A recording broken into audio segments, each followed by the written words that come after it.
Hi, everyone. Welcome to another episode of the Greek Podyssey. I'm really thrilled, Nico is. We have got on our podcast today as our guest, Basile the Comedian, straight from New York. And I went to his when you were here last, Basile. Let me just say in Australia, we say Basil. In America, you say Basile. Yes. How do you... And I'll do this. Do you want me? I'll do it a little bit in English, a little bit in Greek. Yes, we do both. So when I was born at the height of the Cold War between America and Russia, and my mom literally and my father named me Vasily, Vasile. And everyone thought that we were Russian because of my name, Vasily, because there was a couple of famous Russian heroes named Vasily at that time. And so my mother said, oh my God, we're going to have to change this. And she changed my name from Vasily to Basile. And she went from Vasile and changed the V out and put a B and forgot the damn E at the end. So she's like, so people are going, how do we pronounce, is it Vasily? Is it V? And I go, no, it's Visele. Of course it's Basile, for God's sake. Visele. Yes. You know, it's something very romantic to me. It sounds like a French porn star, for God's sake. I literally wound up going ahead and I stuck with it. And I said, no one's, for my last name. And my last name really is Katsikis. So my full real name is Vasilis Katsikis, literally translated Billy Goat. Billy Goat. I'm not very proud of it. Goat. I'm not very proud of it. It just is what it is. And then that's it. But it's pretty catchy. I like it. Yeah, do you really? It is, yeah. Vasilis Katsikis. That could make a great tavern. Sure. Yeah. You know what I mean? Like a herd of goats. It's lovely to have you again, Basile, Vasily, or you are our Vasily, our Basile, because we feel really connected with you as Greeks. Oh, to me, that was a lot of fun with y'all. And I was happy that Lionel said, hey, we're going to get you on their podcast. And I said, great. And I started laughing. I said, listen, she's hot. Nico, not so much. But let me tell you. I'm going to send you a bunch of roses now. Oh, no. I mean, both of y'all we had such a fun time when I was on your radio show, and I wanted to do the show again, to be quite honest with you. I was very, very blessed that you reached out to me, and thank you so much. And we're very honored, very honored. Tell me, Basile, your comedy is ethnic comedy, and you do it so well. Everybody relates to it.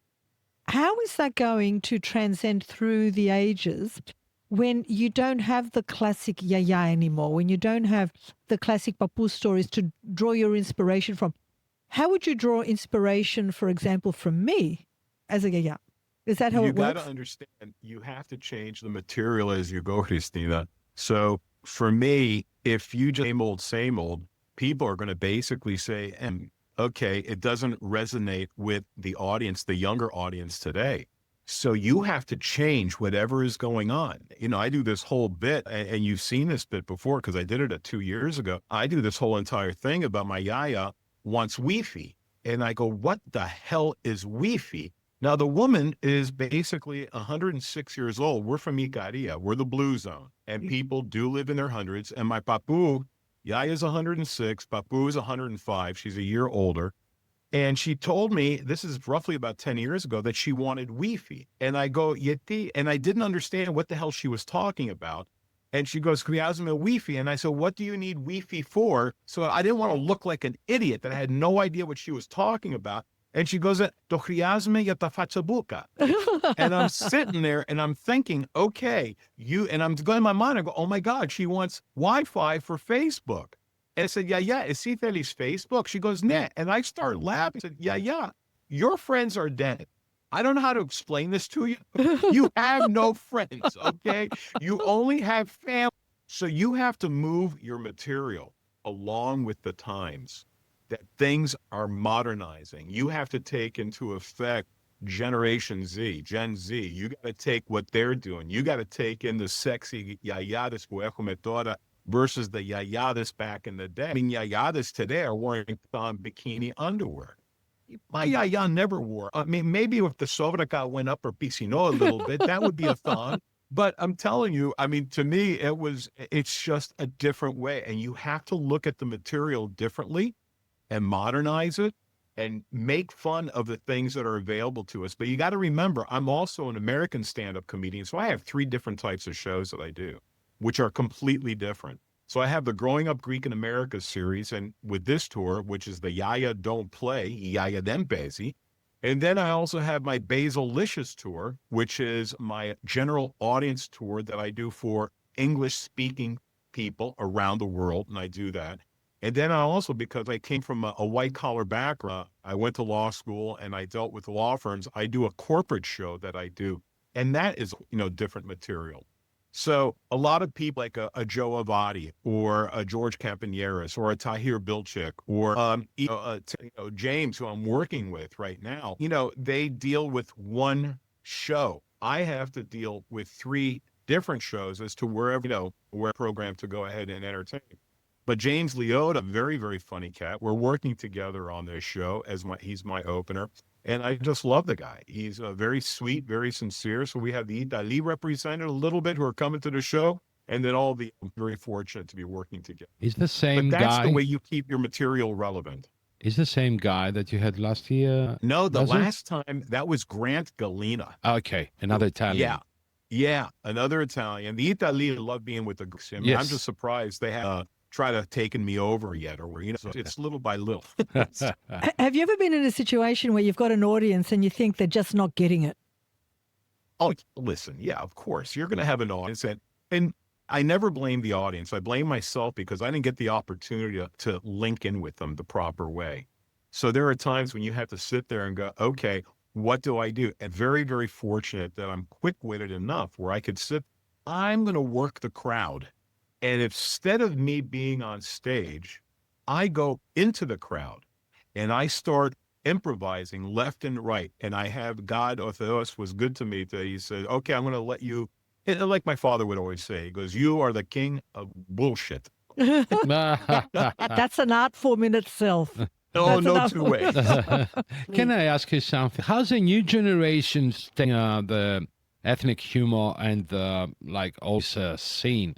Are they keen to come and follow, or it's more like a middle-aged group, your target group? That's a good question, Nico, to be honest with you, because I have to modernize my material. The only thing I've learned that's a little bit different, I went from doing a show that was 50% Greek and 50% English, okay? Now, because there are so many interfaith marriages, right, that Hellenists are not marrying, other Hellenists. They're marrying the Italy. They're marrying the people who are from Irish backgrounds. They're marrying people who are from Turkish backgrounds. They're marrying Lebanese, people. Yeah. So you have to be able. So what I did is I morphed my material to be more into the English language and use key phraseologies. And then I have a way of hitting it hard with a punchline and then turning around and repeating the punchline in English, still making it funny for the people who just heard the punchline in Greek and making it funny again so they can hear it again in English. Mm-hmm.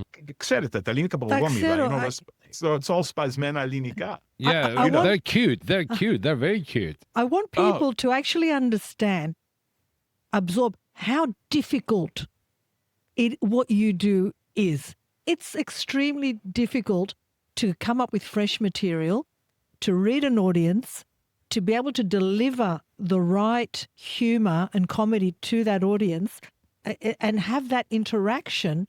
And like you said, you don't just do one show, you have so many different platforms of audiences. That I don't know how you sleep and switch off at night. I don't. Drugs, basically. I got bitten by a vampire many years ago and realized that I really don't need to sleep all that much. You can call and chat to me. I'm always up. To be quite honest with you, I just truly love, people will say, Ortheos picked me for a reason. This is what I was chosen to do. I was not chosen to play American football. I was not the kind of guy who said, you're doing exactly what you should be doing. I also like negotiating with people. I'm very, very calm. I have a television show that's coming on, and I'm the executive producer who's putting this together. And I have to deal with people who have Sometimes their tempers get out of whack and they scream at each other. And I'm the one, I'm just like, let's take a step back. Let's talk about this. And I like negotiating. What do we have in common? What are the things that we don't have in common? Let's work on those things and see make it happen. I've been very, very blessed to be able to do that. You know, for me, how do you think I got along with my yaya? I mean, my yaya is the only person, and I loved being with, I mean, the woman, like, you know, my mom was like, they just celebrated their 87th wedding anniversary. Unbelievable. 87 years. And my mother's Wedding. what are we going to do for them? What are we going to get them? I said, are you serious? We're going to get them a coffin. They're so close. We got So to go you've got Yaya and Papu. You've got Yaya and Both. Papu. You're both blessed. still living. You're And we blessed. try to kill them, Christina. We really do. They keep talking about the will. We don't know why. They're never going to die. And we've tried everything to kill them. They just won't go down. No, you need them. They're still giving you material. Tell me, Basil, they are. how do you compare your American audience to Australian audience, or for that matter, any other audience to your Australian audience? The Australian audience I'm blessed to be able to come to Australia and to do this show. And the Australian audience, they're probably a little bit more ethnic minded than the American audience is, because they're probably where we have third and fourth generational Greeks that have slowly learned, that kind of weaned away from the Greek way of life. Well, you guys are maybe first, second generations, you know, and so I still have them there, so I can do a little bit more Greek. It's kind of funny. I'll have the yaya, you know, they come across and they look at me, you know, I'm their grandchild. It goes, hello, you know, I start laughing and I'm like, okay. And the papudas, because I give them hell all the time as well. So, and even with the kids, I will give the kids, because the kids need to know that the hell they're going through now is the hell that we went through, no more than about a generation ago, forced to go to Greek school to learn the stuff that we already knew. There was no reason for me to go to Greek school, for God's sake. My yaya always wanted to be with me because I was the grandchild that took her to the Marqueta. I was the grandchild who took them anywhere. And her two sisters, Tia Theophania, who passed away, and Tia Androniki, who passed away. But I was the one who got stuck. And it ruined a lot of, well, I don't want to say, it ruined a couple of relationships with me, because on Saturday was Yaya's day. You know, from the Proi, Mekri around 2:00 in the afternoon, that was for Yaya and the Daisies. I called her two sisters the Daisies. And I said, okay, I'm yours. Now my girlfriends would get upset because, well, Saturdays are after I'm Good on with you. the Good on Yaya you. and the sisters, then I'm all yours. But right now, no, not so. So it ruined my relationships, but it was okay because they weren't meant to be. You So- are a workaholic, Basil, aren't you? You know what? If you, I'm afraid to. I bought a printer last time I was here, and my promoter says, "I brought you your printer back." I have more. Yeah, it looks nice in the background because I cleaned it up. My apartment that they got me is like Like a workplace. You know, it's ridiculous. So I just finished writing my second movie, and so we're very excited about that. So I'm going through some of the notes I need to go through, and then we're working on this television show. And then I still do a lot of commercials because I do a lot of voice work. You know, a lot of people don't know that I do the voice of Bullwinkle for Universal Studios. I was going to ask you to So- do Bullwinkle for me. No. Oh, sure. Nothing up my sleeve. Hey, Rock, watch me pull a rabbit. I was doing that even as a kid. I couldn't speak English, but I literally would wind up going ahead and imitating Bullwinkle in Greek. And because I loved his voice, and for some odd reason, I could morph my voice. I go, and my mom goes, that's it. We got to teach him English. This is ridiculous. I love Bullwinkle. Yeah, so I've been doing Bullwinkle for 17 years now for Universal Studios. There are no new Bullwinkle cartoons as we all knew them from back in the 60s, from 1959, early 1961. So Bill Scott did the voice of Bullwinkle, and my job was to fix the original loops from May that time period. And a lot of people don't know that a lot of the animation and audio was done in Australia and also in Mexico City. And they did that to avoid the union costs in the United States. And that's why they did it. And you know, it's still a very great, if you're into politics like I am, I love the political humor that they do because it represented the no good necks, which were the Russians, and the good guys, which were the Americans. So to me, it was a great political cartoon. I'm your Rocky to your Bullwinkle. Yes, baby. You can be anything you want to be. Just leave Nico at home. Okay? That's all I'm saying. I'll stay here. I'll stay here, but Basil, our podcast is about joining Hellenes around the world from the diaspora. This is why we feel that you are a very important link because, as you said, American generationally, you've passed second, third, fourth, but you still provide that element of Greekness to your audiences, even audiences that have moved beyond. You are a little bit of a conduit, a link, which we feel is important to maintain, to have our culture be alive around the world. What you do for us, for the diaspora, is a gift. thank you. Thank you. Thank you. No, thank you for allowing me to have outlets like this to be able to share these important stories and as to who we are as a people. You know, a lot of people, they really don't give the credit and that I think that they're due. If you were to ask, I'm a historian, so I love history. If you were to ask why the Greeks were so important in the Second World War, well, the Greeks are the ones delayed the Germans to go into Russia. And we delayed them so much that their armies froze because they needed Crete as a submarine base. And the Cretans went there. God bless them. And God bless all those families who lost family members back in the 40s, who basically butchered as much as they could and taking over and delaying the Germans that way. And there's a famous quote by Winston Churchill, Greeks don't fight like heroes, heroes fight like Greeks. Well, that came because of that. They were absolutely, my God, they were so vicious and created, and that's why basically Germany lost the war. We changed the course of history. We changed the course of history. Absolutely. Should we go through your tour dates? Oh, absolutely. Absolutely. Yes. Look, you all have to go and see Basil. Nico and I can vouch for how absolutely talented this gentleman is. October 10th, he's at Belmore Canterbury Leagues. So Tonight. Tonight. You can probably, I don't know if it's sold out, but you can hop on Basil, his website. All the tour dates are listed. October 12th, Hurstville, I'll just say. October 15th, Epping in Victoria. October 17th, so then he's in Victoria. So don't miss out in Victoria. On the 19th, he's back in New South Wales at Ashbury. 23rd, look, there's lots of days here. There's the 24th. You're also in Brisbane. So tell us the states. You're in Victoria, New South Wales, Brisbane, Queensland. So I'm basically all over, to You're be honest all with you. over. South Australia is going down there. And it's so funny because I do have so many wonderful fans. And if they want to go find out where the tickets, they can get them that are current.